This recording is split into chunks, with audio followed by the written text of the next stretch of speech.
Muy buenas a todos, bienvenidos al episodio 14 de Anti-Mainstream. Elecciones falsas en Venezuela, esa es la pregunta de hoy. Por supuesto, nos acompaña Diego Loyo Rosales, mi compañero, y tenemos invitado de lujo, Diego, al señor Neomar Hernández, que nos honra con su presencia para hablar sobre este trascendental tema electoral, ¿no? Sí, Muy muchas bien. gracias, Neomar. Siempre un placer tenerte aquí en el canal. Y bueno, sí, como sabrán ya todos nuestros sintonizantes, se determinó que la elección en Venezuela va a ser el 28 de julio. Ya es oficial, ya hay cronograma electoral. Eso significa, corrígeme, Neomar, si me equivoco, que el último plazo para la inscripción es alrededor del 25 de marzo, con posibilidad de 1 o 2 semanas más para poder cambiar o sustituir el candidato en caso de que el CNE no apruebe la primera candidatura. Así es, correcto. De manera que allí lo importante, Diego y Emanuel, gracias otra vez. Aquí estoy, así como el volvió, aquí estoy yo otra vez. Bueno, y muy agradecido que me inviten a este espacio. Eso significa que hasta finales de este mes vamos a tener ya bueno, si es que no está dada ya de manera directa, vamos a tener una claridad absoluta sobre el tema María Corina Machado, por fin. O sea, ¿qué va a pasar con María Corina? Va a ser a finales de este mes, aunque bueno, digamos que los más pesimistas o realistas, porque ahora los pesimistas y los realistas como que están en el mismo bando, o estamos en el mismo bando, ya podemos como que de alguna manera visorar que no se va a mover ni una piedra positivamente respecto del asunto María Corina, ¿no? Independientemente de los comunicados deeply concerned, de todo lo que haya como reacción en la calle, que efectivamente se está dando, es decir, que María Corina está movilizando gente, de que tiene grandes posibilidades de que si hubiese una elección limpia y transparente, y eso es lo que vamos a hablar hoy, acceder a Miraflores, no pareciera que esa compuerta se va a abrir. Creo que la última vez que hablamos acá, y me disculpan la cadena y que ya me esté adelantando, pero creo que la última vez era todavía una posibilidad por allá al final del camino, que el chavismo barajaba dejar a María Corina viva de cara a una probable elección presidencial, porque jugamos en aquella ocasión con la hipótesis de que se pudiese correr el riesgo desde el chavismo de dejar correr a María Corina para legitimar aún más el sistema, para convocar aún más a la masa de votantes en Venezuela y luego, pues con distintas argucias, distintos instrumentos de ventajismo, echar abajo una posibilidad real de un resultado transparente y decir que pues simplemente ella había perdido la elección. Eso se cayó. Hasta este momento no hay posibilidad aparentemente que María Corina sea candidata presidencial, y eso supone bueno, no sé si decir una nueva cantidad de dilemas, pero sí supone unas situaciones, que es lo que viene en este mes, ¿no? O después del final de este mes. Tiene 20 días María Corina y su equipo, aunque yo creo que ya me imagino que esto lo tenían previsto, este escenario, para decidir qué hacer. Una opción que se maneja es el candidato sustituto, a lo que María Corina todavía no se ha pronunciado públicamente. Uno creería que no, que ella va a ir hasta el final, como dice su dicho, pero tampoco sabemos qué significa exactamente el dicho hasta el final. Yo te pregunto, Diego, ¿qué tú crees que podría llegar a pasar en estos 20 días? Mira, yo creo que lo de los 20 días, por dar un paso para atrás, responde a una cuestión que justamente hablábamos hace unos meses, que es que el chavismo cometió dos errores garrafales. Permitir la primaria, pensando que la primaria se iba a caer por su propio peso, y tratar de utilizar el referéndum de Esequibo como respuesta a la primaria, que en la calle se vio que absolutamente nadie salió a votar por el referéndum de Esequibo. De ahí en adelante ellos empezaron a corregir y empezaron no solamente a volver a esa senda totalitaria que nunca abandonaron realmente, pero que habían tratado de esconder un poco, encarcelando a gente del equipo María Corina, amedrentando a periodistas, etcétera, etcétera, sino que además empezaron a, por ejemplo, decir que los votos fueron 10 millones de votos en el referéndum de Esequibo, lo cual no tiene pie ni cabeza, apretar temas con el CNE y a utilizar, cuando no, a sus aliados que se dicen opositores y que son realmente chavistas, para hacerle un poco de presión al tema de María Corina, mientras trataban de mantener un falso acuerdo de Barbados que nunca fue tal. Ellos decidieron yo creo que muy rápido, que María Corina no podía ser habilitada. Yo creo que las falsas esperanzas que algunos tuvimos en algún momento, me incluyo, de que el régimen iba a cometer otro error y dejar que María Corina corriera, realmente fue una estrategia del régimen para mantener las voces disidentes de la oposición, como Luis Vicente León y otra serie de personajes, hablando sobre una posible sucesión, poco a poco subiendo el tono con una posible sucesión, y ahora sencillamente llegó la hora de la verdad. Entonces, ¿qué pueden hacer en estos 20 días? Bueno, honestamente yo creo que es lo mismo que vienen haciendo en los últimos meses.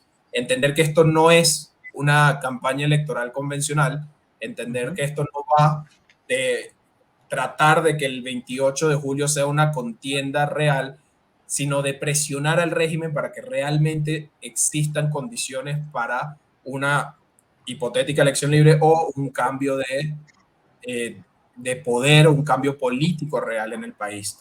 Y eso significa no escuchar a aquellas voces que dicen que, bueno, ya hasta aquí llegó María Corina, ahora que dé paso al siguiente, porque esas son exactamente las mismas voces que vienen desde octubre diciendo que María Corina tiene que nombrar un sucesor. Y nombrar un sucesor es entrar justamente en el juego del régimen, tratar de imponer un caso Barinas, como decía Capriles, y el caso Barinas es la mayor demostración de que el régimen no tiene ninguna intención de abandonar el poder y que esa vía no va a resultar en un cambio político en Venezuela. Neomar, te pregunto ahora a ti, siendo que no es posible o que no es conveniente buscar un sucesor, al menos según lo que nos está explicando Diego, analizando Diego, entonces, ¿qué le queda a María Corina? ¿Qué tiene que hacer María Corina? Porque yo entiendo que hay muchas voces que no necesariamente son afines al régimen o le quieren hacer juego al régimen, pero que creen que salir a votar el 28 es no solamente indispensable, sino fundamental. ¿Qué tú crees en ese caso? Imaginemos el caso siempre que María Corina no va a ser habilitada y no va a poder competir, ¿no? En este caso. Mira, yo sinceramente, y lo digo de manera muy responsable, Manuel, Diego, yo no sé qué opciones le quedan a María Corina. De hecho, te puedo responder por adelantado otra pregunta. Yo no sé qué va a hacer María Corina Machado a esta altura. Yo desconozco realmente cuál es el abanico, podríamos decir, de opciones que tiene, porque, digamos, de antemano, se ve absolutamente limitado el margen de maniobra que tiene María Corina Machado ya a esta altura del juego. Esto es algo, Emmanuel, que yo advertí con meses de antelación. De hecho, esto me hizo ganar la animadversión de sectores dentro del propio mariacorinismo, dentro del propio entorno de gente que yo aprecio respecto de lo que significa una opción de cambio político en la oposición venezolana.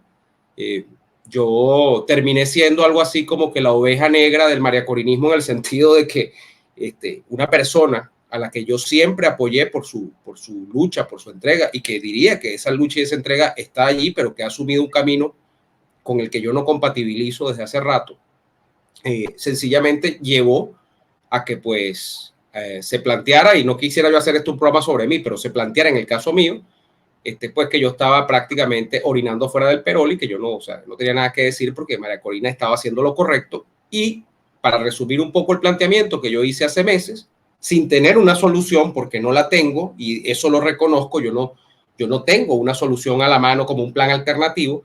Yo lo que planteé fue, una vez que María Corina tome la manzana envenenada del electoralismo, toda vez que además ha denunciado una cantidad de vicios que efectivamente existen en el pasado, de los últimos por lo menos 10 años, va a ser muy complejo que tú te devuelvas de ese camino. Va a ser muy complejo porque eso es como la virginidad, eso no se recupera. O sea, eso no hay una desvirginidad. O sea, sí, no hay un proceso de, bueno, sí, ahora parece que hay reconstrucciones de ímenes, ¿no?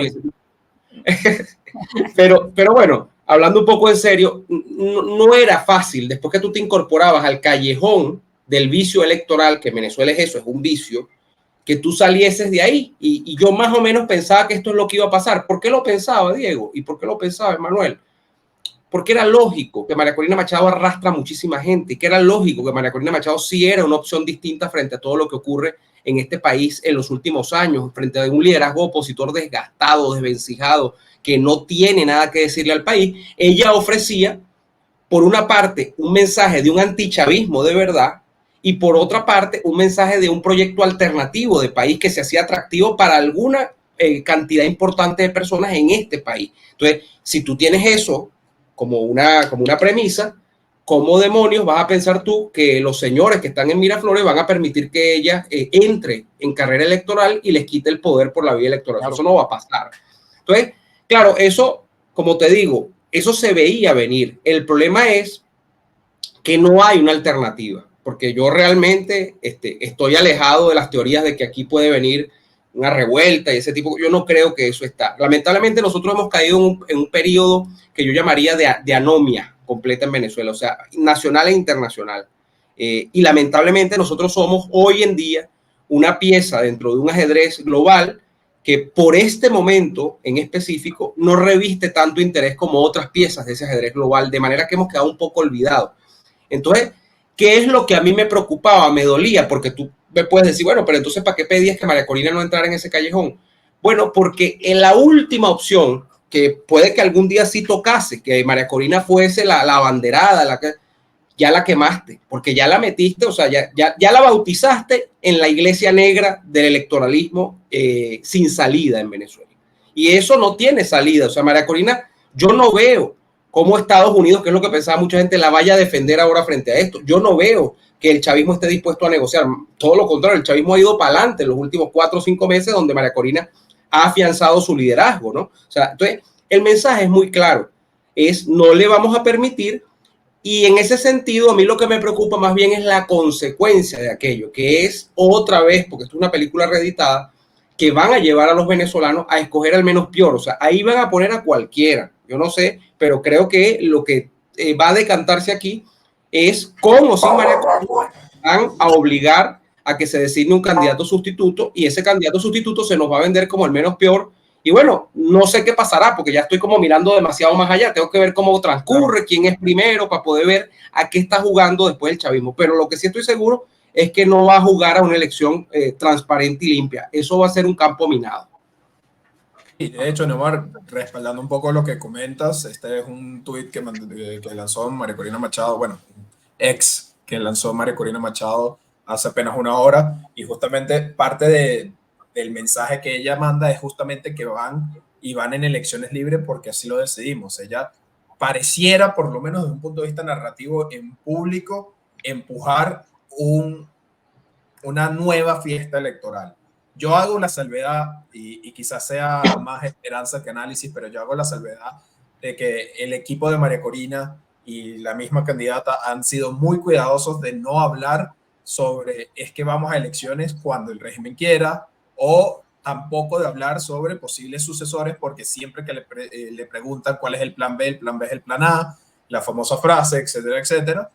Entonces yo creo, y bueno, repito, creo que es más esperanza que análisis, pero yo espero que el equipo de María Corina realmente esté trabajando en justamente alternativas que no pueden ser parte de la narrativa pública, pero que sí pueden ser una reacción precisamente al adelanto de las elecciones. Digo adelanto porque, y esto lo comentaba un amigo hace poco, el régimen sabe lo que está haciendo. El régimen pone una fecha electoral en la que dice que van a cumplir el acuerdo de Barbados, y resulta que la fecha no permite que se cumplan una serie de acuerdos, como la parte del registro electoral permanente, como tratar de dar acreditaciones a todos los observadores que puedan. Ellos dirán que sí se puede, realmente el tiempo es muy corto, y además permite perfilar un escenario similar al del 2018, en el cual el candidato supuestamente opositor inscrito sea alguien de la calaña de Henry Falcón o alguien peor incluso.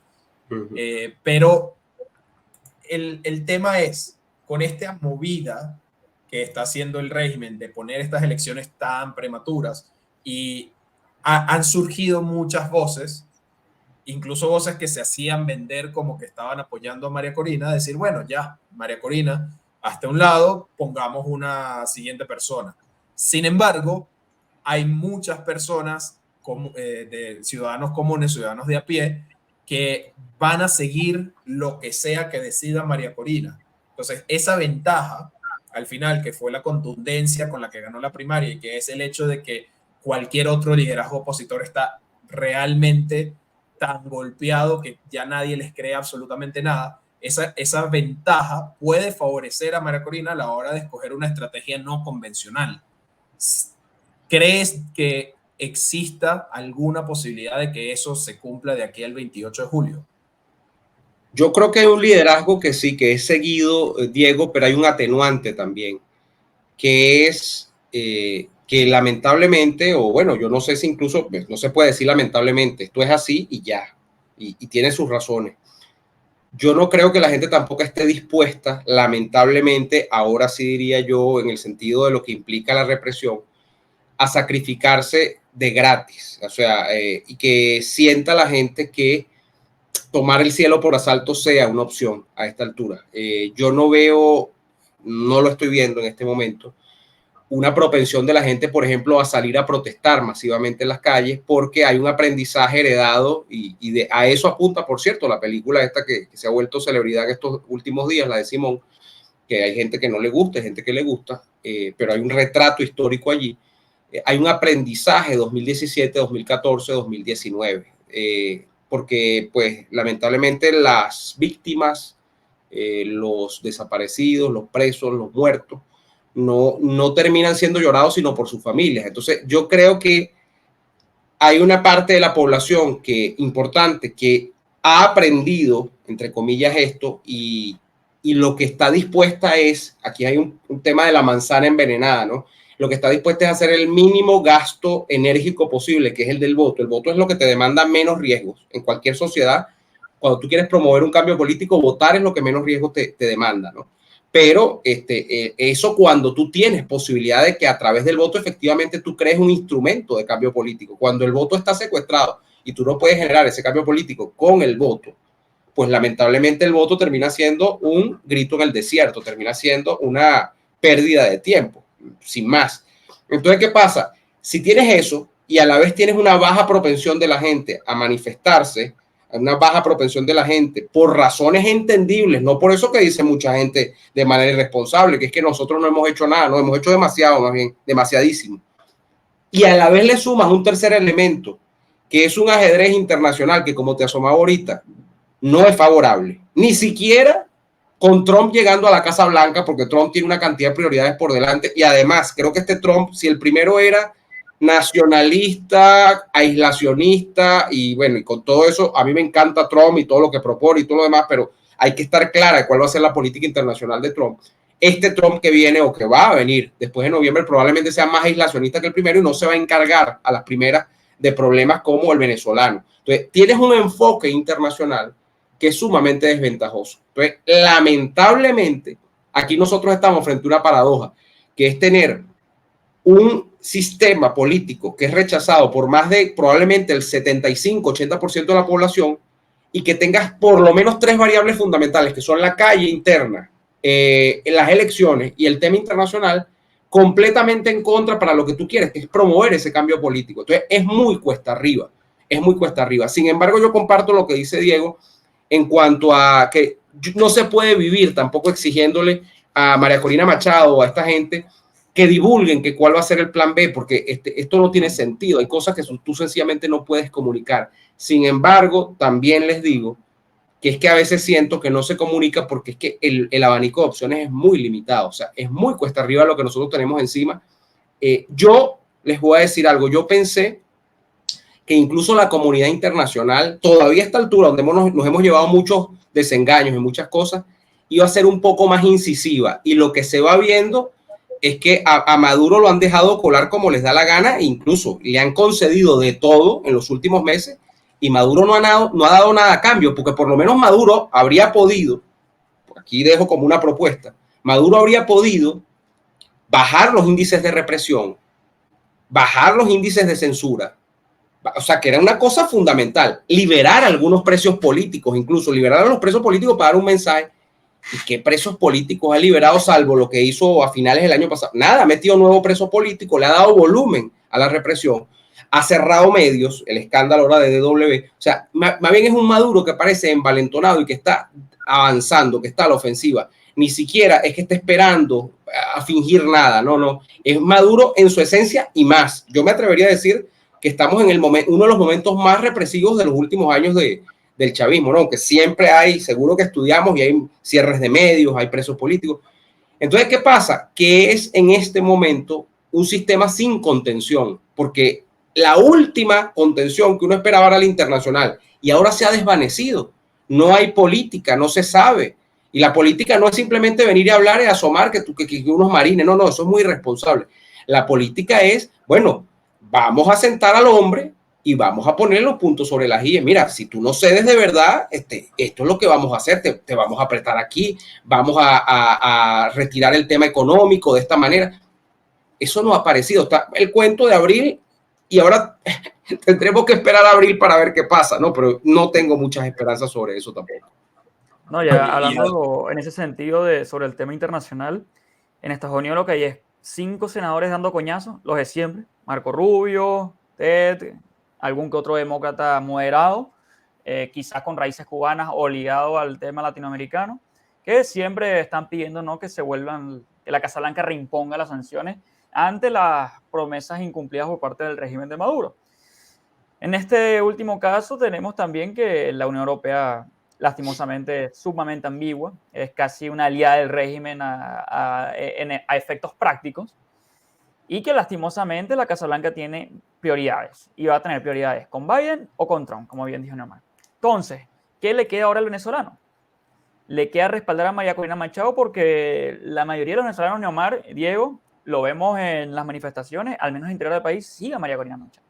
Confía en María Corina Machado y ha generado, dentro de todo, se le pueden criticar muchas cosas, pero lo que no se le puede criticar es que ha vencido un enemigo en común, que era la desesperanza. Ese enemigo en común que agarró, esa apatía, digamos, que agarró a los venezolanos en los últimos años, María Corina logró de cierta forma vencerla. La venció con las primarias y la está venciendo en sus mítines en todo el país a nivel nacional. Pero ¿cómo traslada eso ella a una estrategia real política que pueda poner en jaque al régimen? Porque hasta ahora el régimen yo creo que ha estado de cierta forma cómodo, ¿no?, en los últimos meses.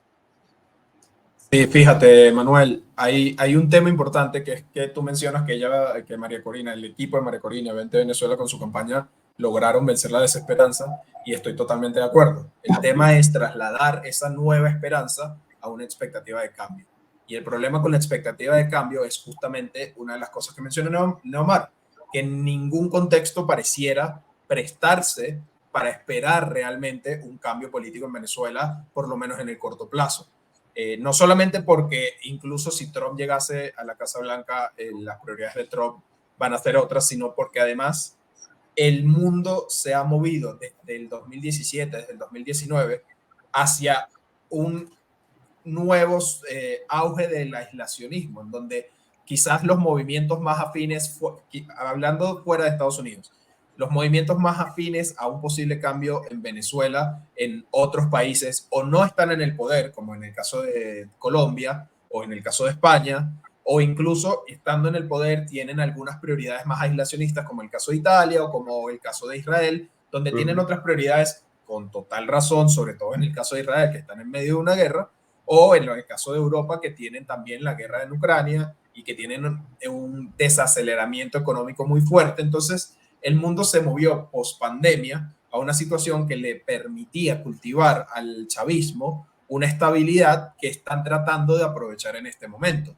Y eso, fíjate, hablando otra vez de los errores cometidos y ya no cometidos por el chavismo, eso yo creo que también hace que Maduro mueva las elecciones tan rápido, porque Maduro sabe que unas elecciones en julio no es lo mismo unas elecciones en noviembre. En julio, el respaldo internacional de un potencial candidato Donald Trump no es lo mismo a noviembre el respaldo de un Donald Trump potencialmente electo.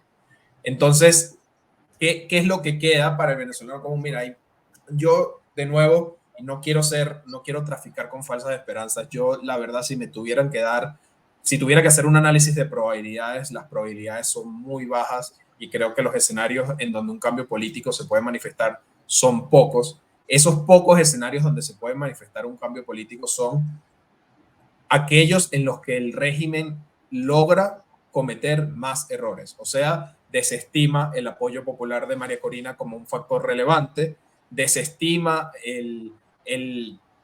la apatía militar que hay hoy en día, porque eso es algo que se menciona muy poco en Venezuela, pero la columna militar, a pesar de mantenerse fiel y leal a Maduro y al régimen chavista, han entrado en un juego de poder con otros factores como la guerrilla en algunas zonas, como la extracción minera en otras zonas.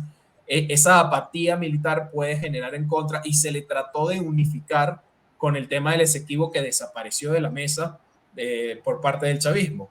Entonces, si el chavismo comete ciertos errores, y esos errores además son aprovechados por aquellos que queremos realmente un cambio político en Venezuela, puede darse el escenario de que haya un contexto distinto favorable a lo interno. A lo externo hay poco que podamos hacer. Lastimosamente la situación mundial no es favorable para una revuelta, como dice Neomar, porque van a haber muy pocas opciones de que haya apoyo, y aquellas opciones son opciones que tienen prioridades distintas. Y a la hora de la verdad, el chavismo en esta carrera tiene la ventaja. Están en el poder, están afincados, tienen suficiente dinero para sobrevivir, a pesar de que no tienen suficiente dinero para recuperar la economía, y eso se ha visto en los últimos meses en Caracas y sobre todo en el interior del país. Tienen suficiente dinero para mantener por lo menos a sus cabecillas contentos. Uh-huh. ¿Qué puede pasar? Pues o que haya algún cambio en ese juego económico muy fuerte, que no lo veo probable, o nuevamente que el chavismo desestime algún factor de cambio y que ese factor de cambio se vuelva relevante en los siguientes meses. Tengo una pregunta incómoda, que es, ¿y qué pasa si a lo externo, en vez de favorecernos, nos perjudica? En el sentido de que en 2018, al unísono, la comunidad internacional denunció las falsas elecciones. ¿Qué pasa? ¿Existe el escenario donde la comunidad internacional pueda dar como buenas ese escenario en el 28 de julio? Que yo creo que eso es lo que está buscando en definitiva el chavismo, ¿no? Buscar que esas elecciones sean un poco más, digamos, aceptadas internacionalmente. Porque por algo está haciendo todo esto el chavismo, si no, no hiciera ya, ¿no? Bueno, tenemos que partir, Emmanuel, de una premisa. Y es que, y creo que aciertas allí, al irte a la analogía con 2018, o sea, si alguien quiere entender hacia dónde está apuntando el chavismo, tiene que comenzar porque lo que se pretende es un 2018 versión 2.0. O sea, aquí se está buscando repetir un escenario donde haya prácticamente una desmovilización de la oposición porque no le das condiciones, porque no hay condiciones para competir realmente. No es porque sé, por ejemplo, hablo por mí. Yo tengo casi 10 años que no voto en Venezuela, pero no es porque yo sea abstencionista crónico y no me puedo curar de ese mal. Es que desde hace 10 años, que las últimas elecciones que voté fueron las de 2015, las de la Asamblea Nacional, luego no he votado porque no voto en gobernación y tal, y porque 2018 obviamente no vi condiciones para votar. Pero el problema es que uno no vota es porque no está eso allí. Pero ese 2018 te contemplaba ausencia de condiciones, un candidato títere, que ya lo va, o sea, la primera piedrita de ese monumento, que es un candidato títere, es sacar del medio a María Corina. Tú necesitas sacarla al medio para que votes un monigote, el que sea. Pueden poner al que sea. Pueden poner un Judas y le pintan unos bigotes, lo que sea, y va a ser candidato, lo que sea. Y luego, lo que sí está esperando, Emmanuel, el chavismo, porque todo esto tiene una consecuencia. O sea, tú no puedes hacer eso y eso queda así. El chavismo está esperando, está calibrando a ver cuál va a ser la consecuencia de la comunidad internacional. Y aquí es donde está el problema. Yo no tengo muy claro a esta altura si se podría replicar la consecuencia del año 2018. ¿Cuál fue la consecuencia? Instauración o desconocimiento de la elección, instauración de un gobierno paralelo. Juan Guaidó. Eso ya no va a estar. Aquí no se va a ensayar un gobierno paralelo otra vez, pero aún puede darse el escenario de desconocimiento si la elección no es lo suficientemente competitiva, de acuerdo a lo que esos organismos internacionales piensan. Yo siento que la vara para el chavismo la tienen más baja esta vez. O sea, la comunidad internacional está haciendo más la vista gorda, sobre todo o sea, no estoy suponiendo cosas en el aire. Pedro Sánchez declaró hoy, cuando estamos grabando este programa, que bueno, que hay que esperar a ver, pero que él está muy contento porque hayan convocado las elecciones y que hasta ahora se ve como que es un evento que va a ser democrático. Lula da Silva regaña a María Corina y le dice que deje la lloradera. que ponga un sustituto y que bueno, que él no sabe tampoco cómo va a ser, porque además una rueda de prensa con Pedro Sánchez al lado, que él no sabe cómo van a ser esas elecciones, pero que él espera que sean democráticas y que Maduro se comprometió con él a que le iba a dejar entrar unos observadores y tal de todo el mundo, que al que quisiera observar que llegase. Estados Unidos, un poco más retirado, un poco más escéptico, pero Estados Unidos no sale de un comunicado en los que se afirma uno tras otro que ellos están muy preocupados. Ok, amigos, están muy preocupados, pero ¿cuál va a ser la consecuencia de esa enorme preocupación? ¿A ustedes les va a dar un infarto? ¿Le va a subir la presión arterial? ¿Le va a dar un ACV de tanta preocupación? ¿O la preocupación va a quedar en nada? De que después se les quita la preocupación después del 28. O sea, no sabemos cuál es la consecuencia de la preocupación. La Unión Europea, pues más o menos lo mismo, o sea, preocupación, cosas. Entonces, ¿de qué estamos hablando? De que aquí lo que está en juego no es algo nuevo, es la repetición del 2018, esa es la intención chavista. Ahora, ¿cuál va a ser la consecuencia de aquello? Tendremos que esperar a ver, pero lamentablemente lo que pinta en el panorama tampoco es malo, tampoco es bueno. Yo lo que sí quiero decir es que lo bueno de todo este proceso, porque esto sí hay que reconocerlo, es que hay un capital político allí que ha aguantado toda la pela de todo lo que ustedes quieran hablar, de todo lo que ustedes quieran decir. Y ese capital político es la gente, no solo que acompaña a María Corina, sino es la gente que al día de hoy está esperando una posibilidad de expresarse para que el chavismo no siga más en el poder, expresarse democráticamente o lo que sea. Y esa gente es mayoría, somos mayoría en Venezuela. Yo estoy convencido de eso. Y estoy convencido de que en unas condiciones normales María Corina Machado sería presidente de este país también. O sea, y que en efecto María Corina Machado marca un parteaguas respecto de otra oposición. Eso es positivo en todo esto. Bueno, lo que hace falta es que se presente el maravilloso sentido de la oportunidad y haya cauce para que eso se exprese. Pero lamentablemente yo no veo estas condiciones emerger en lo inmediato y menos el 28 de julio, ¿no? Sin embargo, esto es bueno porque hemos avanzado en algo que no habíamos avanzado antes, que era en la construcción de un liderazgo político distinto y en el hartazgo de la gente definitivamente del chavismo, aunque yo creo que nosotros somos mayoría desde hace muchos años, ¿no? Pero es que lo de ahorita es irrebatible, o sea, es que es irrebatible. Efectivamente, la gente quiere que este país cambie de sistema. Es que sabíamos mediante las encuestas, ¿no? Que éramos mayoría, pero ahora se sabe porque se llevó un proceso adelante. Hay certeza. Y yo creo que hay dos cosas. Por un lado, no es un tema de encuestas nada más, es un tema de sensación política. La sensación política, cuando tú tienes un liderazgo que claudica, que se sienta a negociar, que trata de cohabitar con el régimen, quizás el régimen tiene suficiente poder para mantenerse. La sensación que tú tienes cuando tu liderazgo político, además legitimado con unas primarias, es un liderazgo que realmente busca enfrentarse al régimen, pues el régimen perdió no solamente la calle, como decía María Corina, sino cualquier atisbo de popularidad que podía vender en otra situación como la del 2018. Yo ahí rescato algo, Neomar, de lo que mencionas, y al principio decías cuáles son el abanico de posibilidades, que no son muchos. Y justamente, precisamente por el guabineo, por la tibieza de la comunidad internacional, se abre una gran posibilidad para María Corina Machado. Y es que nadie va a poder vender estas elecciones como unas elecciones democráticas si la principal contendiente del chavismo y la candidata de la oposición no le permiten participar en esas elecciones. Por más que Pedro Sánchez quiera vender humo, por más que Lula da Silva quiera vender humo, por más que los comunicados, estoy 100% de acuerdo, de la Unión Europea o de Estados Unidos no sean suficientes, nadie va a poder realmente crear una narrativa de elecciones democráticas, reales y competitivas cuando el principal contendiente no le permiten participar. Y ahí es donde María Corina tiene una posible acción, que es justamente seguir su eslogan, seguir hasta el final. Ser ella la que decide cuál es la pauta de cómo se va a hablar de las elecciones. Ahora, esa opción tiene dos riesgos muy altos. El primero es jugar a desesperanzar nuevamente al venezolano, en el cual le generas una expectativa de cambio que no se cumple. Esperemos que sí se cumpla, pero que si no se cumple puede ser un golpe fuerte al liderazgo de María Corina. Y el segundo riesgo es el riesgo que tiene a lo interno, que durante estos meses es algo que a mí no me ha gustado para nada. María Corina ha tratado de generar una gran tolda política, aceptando a cualquier persona que venga y diga que María Corina es la candidata. Bueno, la gran mayoría de esas personas que no eran parte del equipo de María Corina hoy en día están pidiéndole a María Corina que nombre un sucesor. No se atreven ellos todavía a imponer un sucesor, no se atreven ellos todavía a decir que ya María Corina no es la líder de la oposición, pero ya están empezando a sembrar la narrativa en la cual María Corina tienes que hacerte a un lado porque si no eres una personalista.